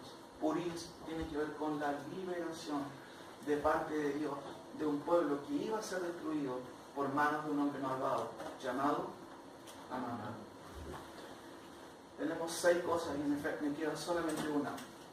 ¿Qué significa la Navidad, mis queridos hermanos? La Navidad, en primer lugar, tiene que ver con un plan de salvación decidido a la eternidad, con un plan de redención manifestado en el principio, con un plan de gobierno revelado al Padre, ¿cierto? Con un plan del reino confirmado al Padre Celestial, diferente a lo que es el Padre patriarcal Jacob. Tiene que ver con un plan de restauración político, inducido por Dios a Ciro, para que el pueblo vuelva a su ciudad. Pero también tiene que ver con un plan de preservación civil operado ¿por quién? Simplemente por Dios. Mis queridos hermanos, todo lo que estamos viendo acá, si ustedes no lo observan, pero tiene que ver con Cristo. Dios preserva a un pueblo porque tiene una promesa que un día iban a ser un rey en Belén de Judea. Ahora, mis queridos hermanos, esta salvación que vivió el pueblo de Israel claramente tiene que ver también con lo que los profetas decían. ¿Qué señalan los profetas? En el Antiguo Testamento tenemos muchos profetas que nos hablan de este acontecimiento. ¿Qué señalan los profetas? Por favor, quiero que me acompañen en algunas citas que vamos a leer súper rápido. Isaías, por favor, 2.1. Y Isaías 2.1. Acompáñenme, ahí son varias citas. Como dije al principio, íbamos a leer varias citas. Estas son las últimas citas. Y vamos terminando. Isaías 2, por favor. Fíjense qué interesante. Todos los profetas mayores y menores nos hablan acerca de esta situación que venimos comentando. Dice capítulo 2.1: lo que vio Isaías, hijo de Amós, acerca de Judá y de Jerusalén, acontecerá en los postreros de los tiempos, que será confirmado el monte de la casa de ¿quién? De Jehová, como cabeza de los montes, y será exaltado sobre los collados, y correrán a él todas las naciones. ¿Se acuerdan de la palabra de Jacob, de Silo? Que todos se congregarán ¿a quién? A Silo. Isaías está confirmando lo mismo. Dice: y vendrán muchos pueblos y dirán: venid y subamos al monte de Jehová, a la casa del Dios de Jacob, y nos enseñará sus caminos, y caminaremos por sus sendas, porque de Sion, ¿qué es Sion? Jerusalén, saldrá la ley, y de Jerusalén la palabra de Jehová. Y juzgará entre las naciones, y reprenderá a muchos pueblos, y volverán sus espadas en rejas de arado, y sus lanzas en hoces. No alzará espada nación contra nación, ni se alistarán más para pelear. ¿Qué está haciendo Isaías, mis queridos hermanos? Isaías está diciendo, revelando lo que va a acontecer al final de los días, en donde una persona, un rey, va a reinar sobre todos los pueblos. Sin embargo, miren lo que dice capítulo 4. Saltémonos, por favor, en el capítulo 4 de Isaías. Capítulo 4, 2 y 6. En aquel tiempo, una frase que tiene que ver con los últimos tiempos: el renuevo de Jehová. ¿Quién será ese renuevo de Jehová? Mira lo que dice el texto: será para hermosura y gloria, y el fruto de la tierra para grandeza y honra a los sobrevivientes de Isaías está escribiendo en un contexto también de cautiverio, mis queridos hermanos. Él no está en Israel disfrutando, ¿cierto?, la luz ahí del sol a través en la playa. No, está en un contexto de cautiverio. Pero en ese contexto ve que Israel va a ser salvado, va a ser levantado otra vez. Sigo leyendo. Y acontecerá que el que quedare en Sion y el que fuere dejado en Jerusalén será llamado santo. Todos los que en Jerusalén están registrados entre los vivientes. ¿Cuándo? Cuando el Señor lave las inmundicias de las hijas de Sion y limpie la sangre de Jerusalén de en medio de ella con espíritu de juicio y con espíritu de devastación. Sigo leyendo. Y creará Jehová sobre toda la morada del monte de Sion y sobre el lugar de sus convocaciones nube y oscuridad, de día y de noche, resplandor de fuego que eche llamas, porque sobre toda la tierra habrá un dosel. Eso tiene que ver con un mueble que cubre un altar. Y habrá un abrigo para sombra contra el calor del día, para refugio y escondedero contra el turbión y contra el aguacero. ¿Qué está hablando? ¿Cuál es la segunda parte? La segunda parte tiene que ver con las promesas del reino a Israel. Pero antes de eso, Dios va a tratar con Israel con juicio. Por eso que si uno estudia a los profetas, hermanos, siempre tiene que ver con restauración. Primero juicio y restauración. Primero juicio y restauración. Sáltese al capítulo 7, por favor, de Isaías. 7 días, fíjense. También recuerden, Isaías escribe en un contexto de exilio. Israel está cautivo. Judá, cierto, queda todavía, pero Israel, las 10 tribus ya habían sido cautivas por el imperio asirio. Y falta re poco para que Judá vaya al exilio, cierto, por Babilonia. Fíjense lo que dice el versículo 10. Habló también Jehová a Acaz, el rey regente en ese momento. Pide para ti señal de Jehová, tu Dios, demandándola ya sea debajo en lo profundo o arriba en lo alto. Respondió Acaz, no pediré y no tentaré a Jehová. Dijo entonces Isaías, oíd ahora casa de David. ¿Os es poco el ser molesto a los hombres, sino que también lo seáis a mi Dios? Y fíjense la señal aquí. Por tanto, el Señor mismo os dará señal. He aquí que la Virgen concebirá y dará a luz un hijo y llamará su nombre Emmanuel. Hermanos, aquí en la profecía hay dos niños. Hay un niño histórico, pero también hay un niño profético. Miren lo que dice el versículo 15. Comerá mantequilla y miel hasta que sepa desechar lo malo y escoger lo bueno. Porque antes que el niño sepa desechar lo malo y escoger lo bueno, la tierra de los dos reyes que tú temes será abandonada. Aquí hay una doble referencia porque se trata de un niño histórico que tenía que nacer, que iba a revelar, ¿cierto?, que cuando naciera este niño iba a comer mantequilla también, como lo dice el versículo 15, estos dos reyes desaparecerían o abandonarían el sitio que estaban teniendo y que iban a tener Israel. Pero paralelamente a eso hay una profecía de doble alcance que se refiere a quién, mis queridos hermanos. ¿A quién se refiere el versículo? Por tanto, el Señor mismo dará señales. Aquí una virgen concebirá y dará a luz un nombre y llamará su nombre Emmanuel. ¿A qué se refiere eso? A Silo, al Mesías, a Cristo. El niño histórico, el niño profético. Isaías 9. Demos una vuelta más a la hoja. 6 y 7. Porque un niño nos es nacido, y esto es muy interesante porque en hebreo, en realidad, hay dos tiempos. Tiempos, el imperfecto que habla de acciones, ¿cierto?, en progreso, y el perfecto, acciones terminadas. Y los profetas siempre ni siquiera están viendo la realidad de los hechos, pero la escriben como si el acto ya fue. Porque para ellos hay dos tiempos simplemente, acciones terminadas y acciones completas. Y cada vez que Dios promete algo, para ellos no lo ven como algo que no va a ocurrir, lo ven como algo ya hecho. Por eso es que el autor dice, porque un niño nos es dado, nacido, hijo nos es dado, y el principado sobre su hombro, se llamará su nombre admirable, consejero, Dios fuerte, Padre eterno, príncipe de paz. Mis queridos hermanos, ¿eso cuándo se cumplió? ¿El nacimiento de quién? de Cristo. Fíjense por favor en los adjetivos que usa Isaías.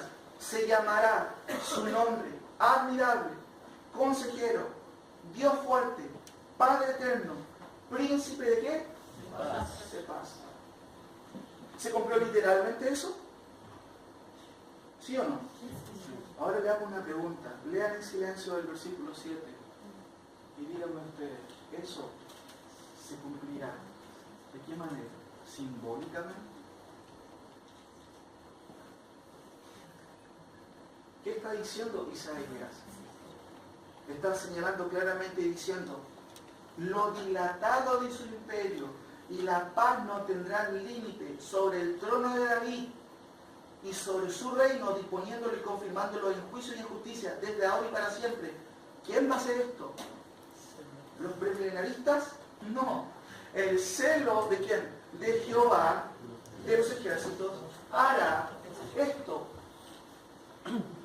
Si se dan cuenta, desde el comienzo estamos viendo, desde el Génesis, que se habla de un rey que va a reinar. Y claramente los profetas están hablando de este rey, están diciéndonos que va a venir. Isaías claramente se enfoca en ello. Por favor, sáltense a Isaías 11, para que noten. Yo quise, y les dije al principio que íbamos a ver varios versículos, y de hecho son muchos más, solamente estoy viendo algunos nomás para que ustedes se den cuenta que esto está plagado en el Antiguo Testamento.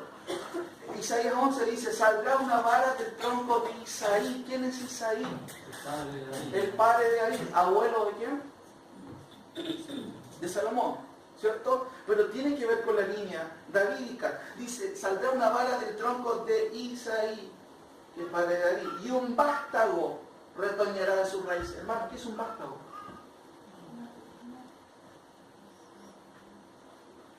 ¿Conocen los vástagos? Un brote. Mira qué interesante cómo el autor lo pone, Y un vástago retoñará de sus raíces. Y miren, y reposará sobre él el espíritu de Jehová, espíritu de sabiduría y de inteligencia, espíritu de consejo y de poder, espíritu de conocimiento y de temor de Jehová. Y hará entender, ¿cierto?, diligente en el temor de Jehová. No juzgará según la vista de sus ojos, ni arguirá por lo que oigan sus oídos, sino que juzgará con justicia a los pobres y arguirá con equidad por los mansos de la tierra, y herirá la tierra con vara de su boca, y con el espíritu de sus labios matará a quien? Al impío, y será la justicia cinto de sus lomos y la fidelidad ceñidor de su cintura. Hermanos, ¿cuál es la idea de este pasaje, de esta parte? ¿Cómo describe el autor? ¿Con qué lo relaciona? Una persona que reina, que gobierna, ¿sí o no? Ahora, si siguen leyendo el versículo 6, han leído este texto siempre lo leemos fuera de contexto, pero esto es a continuación de su reino. Es el estado de ese reino. Morará el lobo con el cordero. ¿Han visto morar un lobo con el cordero? Jamás. Pero el profeta está vislumbrándole qué va a suceder en este reino. Morará el lobo con el cordero, y el leopardo con el cabrito se acostará. El becerro y el león y la bestia doméstica andarán juntos, y un niño los... Y sigue el relato hablando de cómo será ese reino, mis queridos hermanos. Sáltense por favor a Jeremías 53. Jeremías 53.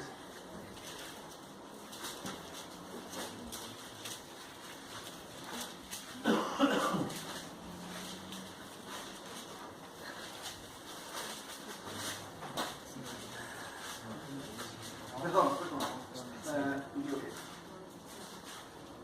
Jeremías, un poquito. Me equivoco, hermano, perdón.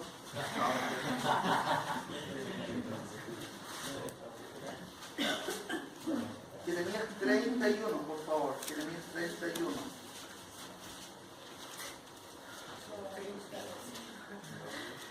Fíjense que lo que está diciendo el profeta Jeremías también está en un contexto donde nadie quiere escucharlo. El profeta Llorón se le conoce, porque él siempre estaba llamando al pueblo a arrepentirse, pero nadie le tomaba en cuenta. Nadie lo tomaba en cuenta. Y él lloraba, ¿cierto? Interesante, la palabra corazón se menciona muchas veces en Jeremías. Y una de las cosas que él dice, que hablando al reino del norte, en este caso las 10 tribus que están ahí a punto lo que es la segunda deportación ya. Dice 31.1, en aquel tiempo, eso es profético, porque está hablando del futuro. En aquel tiempo dice Jehová, yo seré por Dios a todas las familias de Israel. ¿Cuándo? En aquel tiempo, porque eso no ha acontecido aún. Dice, de Israel, y ellos me serán a mí por pueblo. Así ha dicho Jehová, el pueblo que escapó de la espada halló gracia en el desierto cuando Israel iba en busca de reposo. ¿Cierto? Hablando de Egipto. Jehová se manifestó a mí hace ya mucho tiempo diciendo, con amor eterno te he amado, por tanto te prolongué mi misericordia. Aún te edificaré y serás edificada, oh Virgen de Israel. ¿Qué está hablando, hermano? Está hablando de la restauración de Israel. Sigo leyendo. Todavía serás adornada con tus panderos y saldrás en alegres danzas. Aún plantarás viñas en los montes de Samaria. Plantarán lo que plantan y disfrutarán de ella. Hermano, está escribiendo en un contexto donde Israel no existe. Entonces, ¿cómo lee el judío esto? Pero ¿cómo es si no estamos viviendo esto? Profético, va a suceder. 5. Aún plantarás viñas en los montes de Samaria, plantarán los que plantan y disfrutarán de ella, porque habrá días en que clamarán los guardas en el monte de Efraín, levantaos y subamos a Sión, a Jehová nuestro Dios. Porque así ha dicho Jehová, regocijaos en Jacob. ¿Quién es Jacob? ¿Se acuerdan de lo que Jacob dijo a Judá? Sigo leyendo. Porque así ha dicho Jehová, regocijaos en Jacob con alegría y dad voces de júbilo a la cabeza de las naciones, hacer oír, alabar y decir. 2 puntos. Oh Jehová, salva a tu pueblo, el remanente de Israel.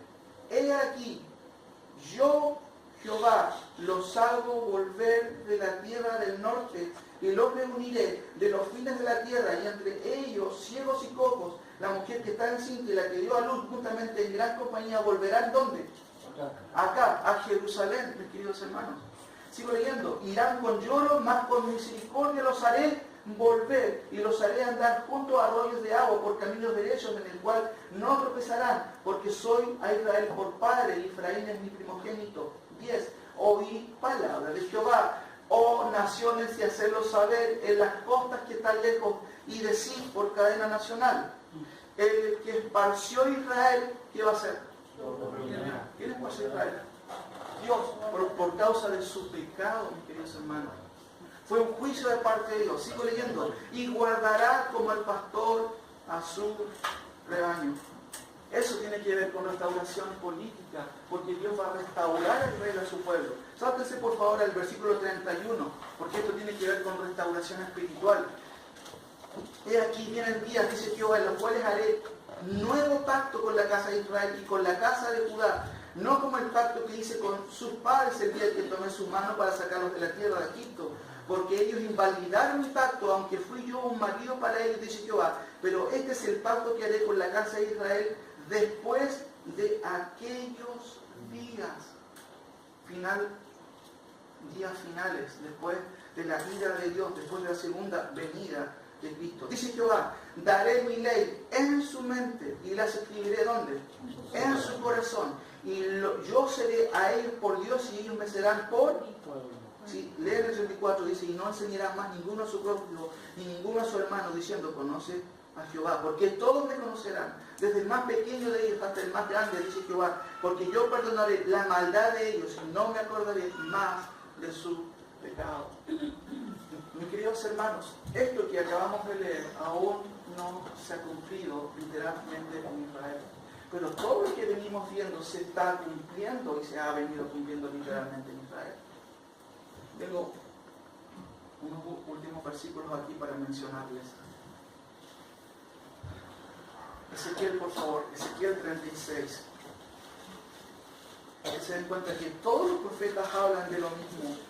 Hablan de la restauración de un pueblo, pero a través de alguien, a través de un Mesías, a través de un hombre totalmente diferente en este caso, a David, a Salomón, a Saúl.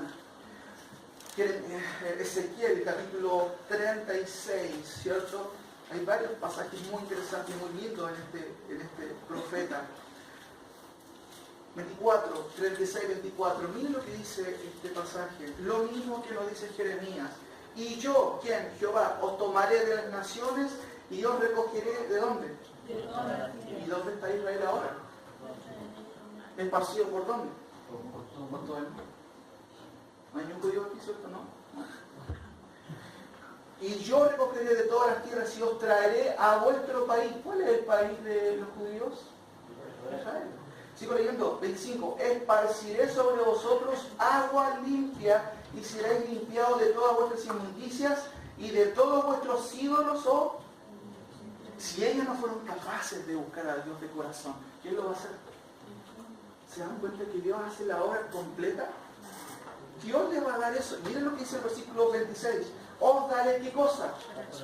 Un corazón nuevo y pondré espíritu nuevo dentro de vosotros y quitaré de vuestra carne el corazón de piedra y os daré el corazón de carne y pondré dentro de vosotros mi espíritu y haré que andéis en mis estatutos y guardaré mis preceptos y lo pongáis por obra.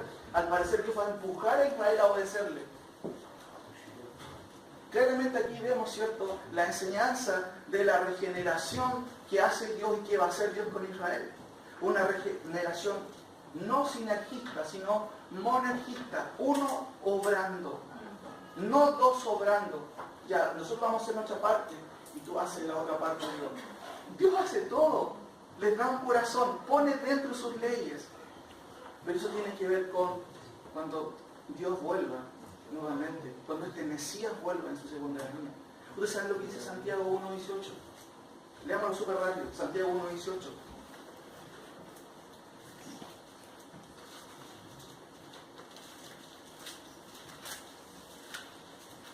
Y Él, de su voluntad, de memoria, ¿qué dice? Nos hizo nacer. Eso tiene que ver con regeneración. Nos dio un corazón nuevo, miren. Y Él, de su voluntad, nos hizo nacer por la palabra. ¿Cuál es el instrumento? Aquí en el Antiguo Testamento dice que los va a limpiar y seréis limpiados. Juan 15 dice, y ustedes están limpios por la palabra que yo os he hablado. Santiago dice, Él, de su voluntad, no nuestra, ni tampoco la mitad de la nuestra, ni el 1% de la nuestra. Él, el 100% de su voluntad, nos hizo nacer por la palabra de verdad, para que seamos, ¿qué cosa? ¿Qué es la palabra primicias? Primeros. ¿Saben a quién fue dada esa profecía? ¿A Ezequiel? ¿Y a Jeremías? ¿A quién? A Israel. Pero ¿quién hemos disfrutado de ese nuevo corazón? ¿Quiénes? ¿Quiénes son las primicias? Hermanos, nosotros somos las primicias. Porque Dios nos ha dado a nosotros primero un corazón de carne. Pero esa promesa aún sigue vigente. ¿Para quién? Para el pueblo. Porque fue para el pueblo de Israel. ¿A través de quién? De la obra de Cristo. El último versículo, Miqueas 5.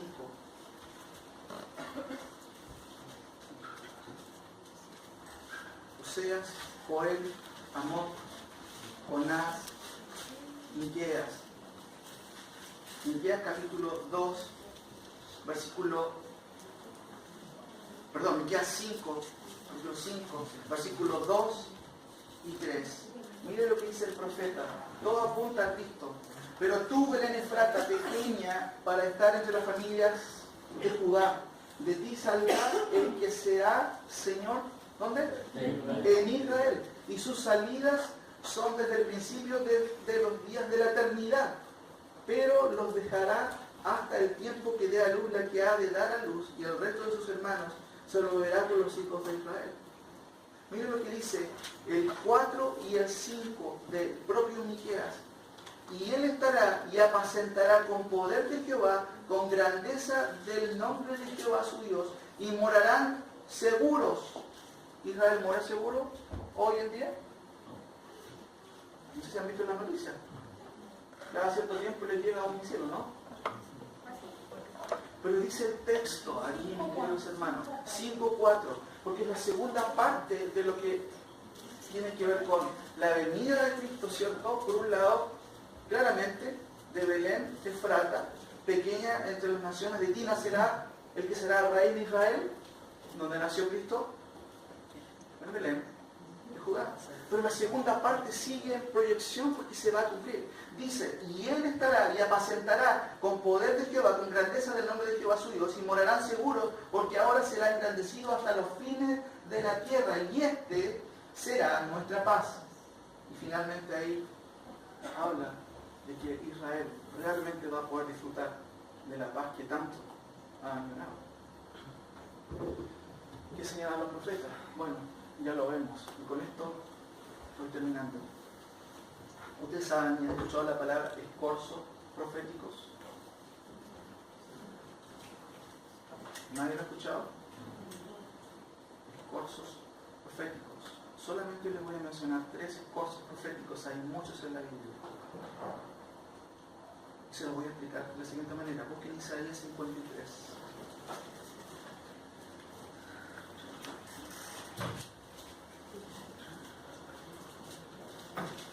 Isaías 53. Primero lo voy a explicar. Pongan atención. Ojo. Pestaña ahí. Ceja, por favor. Vemos al profeta ahí. El profeta siempre en el Antiguo Testamento tiene que ver con un principio de hermenéutica. Cuando profetizó de parte de Dios, ¿cierto? Él generalmente, esto tiene que ver con los escorzos. Él siempre veía 2 cumbres. Y él veía los 2 eventos o 2 eventos seguidos, pero él no miró nunca esto, que es el valle. Entonces, para los profetas del Antiguo Testamento, cuando profetizaban algo, ¿cierto? No escribían en cierto sentido, pero no consideraban lo que sucedía en este tiempo. Saben, este es el tiempo en donde nosotros estamos, es el tiempo, digamos así, de la iglesia o de la gracia. Fíjense en este concepto del escorzo profético, claramente en Isaías capítulo 53. Fíjense, leamos ahí lo siguiente. Perdón, es 61, me equivoqué.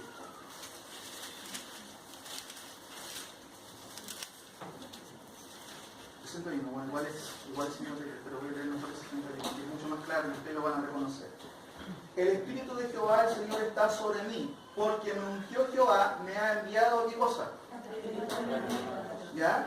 A los abatidos, a vendar a los quebrantados de corazón, a publicar libertad a los cautivos y a los presos apertura de la cárcel. Dice el 2, a proclamar, ¿qué cosa? El año de la buena voluntad de Jehová.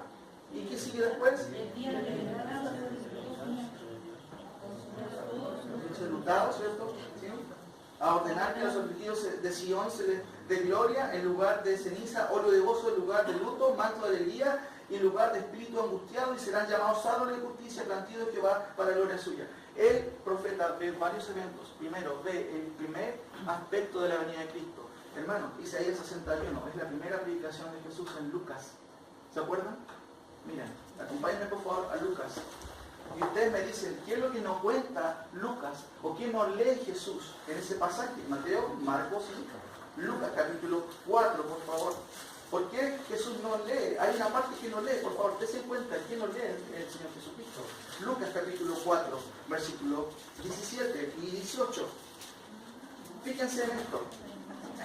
Y le dio, voy a leer mejor del 14, y Jesús volvió en el poder del Espíritu a Galilea y se difundió su fama por toda la tierra de alrededor, y enseñaba en las sinagogas de ellos, y era glorificado por todos. Vino a Nazaret, donde se había criado, y en el día de reposo entró, ¿dónde? Conforme a la costumbre, y se levantó a leer, y se le dio el libro del profeta Isaías, y habiendo abierto el libro halló el lugar donde estaba escrito. ¿Y qué empezó a leer Jesús? Isaías capítulo 61. ¿Y qué empieza a leer el profeta? El Espíritu del Señor está sobre mí, por cuanto me ha ungido para dar buenas nuevas a los pobres, me ha enviado a sanar a los quebrantados de corazón, a pregonar libertad a los cautivos y vista a los ciegos, y a poner en libertad a los oprimidos, a predicar el año agradable del punto. ¿Qué nos siguió leyendo Jesucristo? El día de la ¿Se dieron cuenta? Vuelvan a Isaías 61, por favor. ¿Por qué razón, mis queridos hermanos? El concepto del profeta, el día, ¿cierto?, de la buena voluntad de Jehová, está junto con el día de venganza. ¿Se dan cuenta que hay una confusión ahí negativa? Porque el profeta ve esos eventos como directo. Pero mis queridos hermanos, el día de la buena voluntad de Dios aún está presente entre nosotros. ¿Se acuerdan que hemos estudiado Hebreos que dice, si oyeres hoy su voz, no endurezcáis vuestros corazones, como allá en el desierto, ¿cierto? Porque el conocimiento de Cristo por un lado, ¿cierto? Pero mis queridos hermanos, estamos nosotros en esta parte. ¿Se cumplió la primera parte de la buena voluntad y el año agradable de Dios?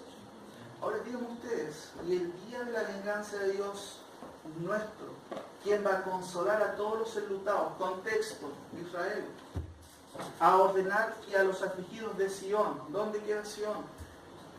Jerusalén. Se les dé gloria en lugar de ¿qué? De cenizas. Oilo. Hermanos, todo eso tiene que ver con restauración de Israel. ¿Se cumplió la primera parte del año agradable? ¿Sí o no? Por supuesto, ¿o no? ¿O están dudando que Cristo nació? Nació, pregonó el año de la buena voluntad agradable de Dios. ¿Qué creen? ¿Se va a cumplir la segunda parte del día de la venganza de Dios? No es la segunda venida, mis queridos hermanos. Eso se va a cumplir literalmente. Pero miren, el profeta vislumbra también, ¿qué cosa? La restauración de su pueblo. Todos los profetas que hemos estado viendo dicen lo mismo. Mateo 2.1.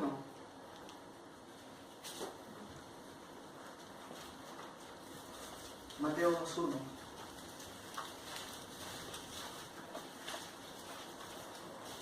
Cuando Jesús nació, ¿dónde? En Belén de Judea.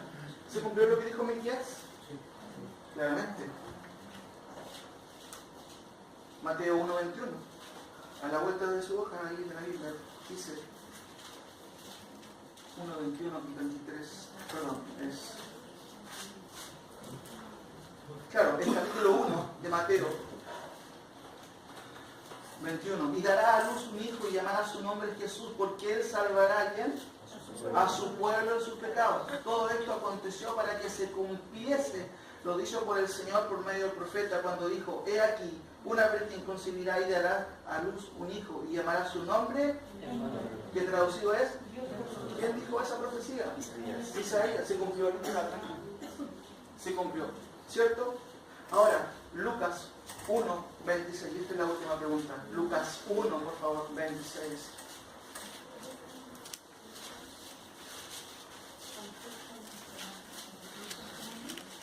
Al sexto mes, y aquí vamos terminando, acordándonos de esta imagen, ¿cierto? Del pesebre.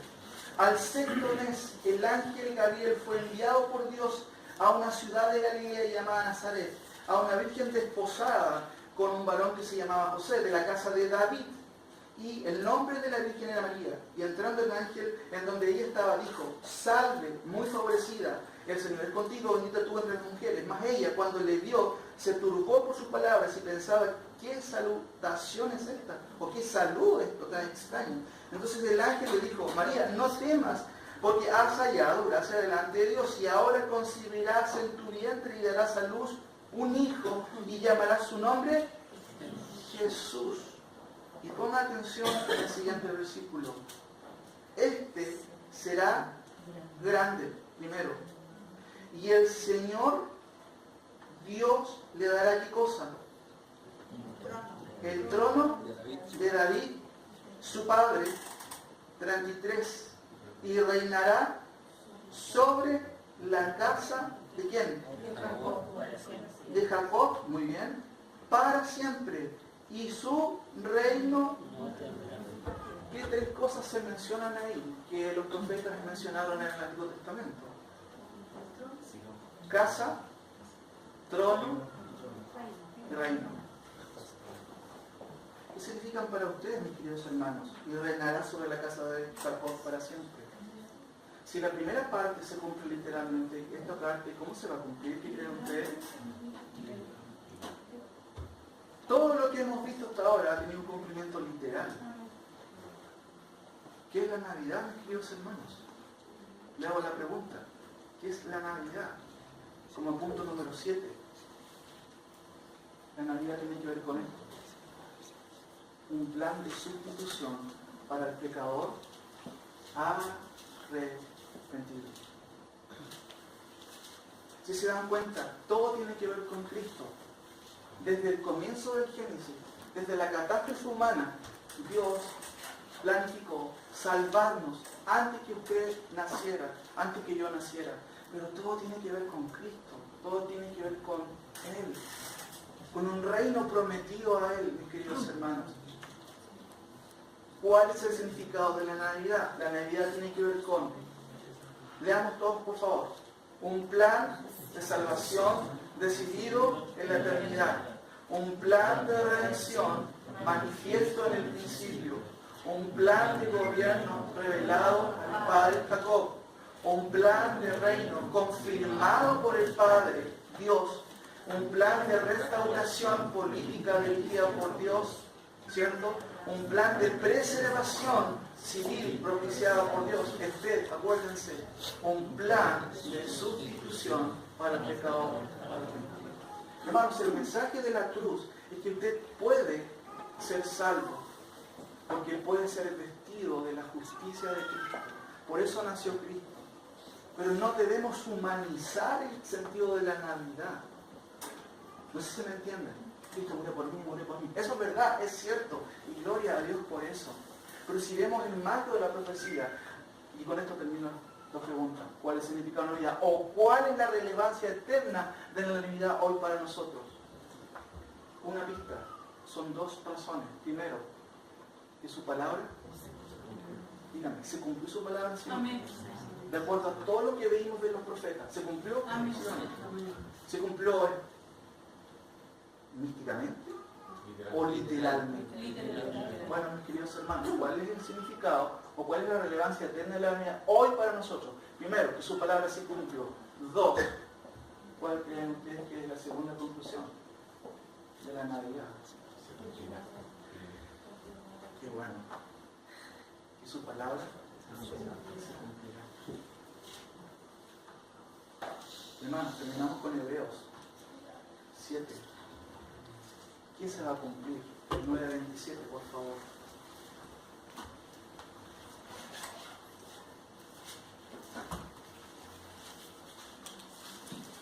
...9, 27 y 28.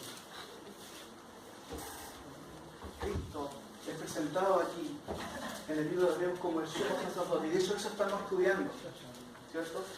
Y quizás todavía no llegamos a este capítulo con los hermanos. Pero miren lo que dice el versículo 27.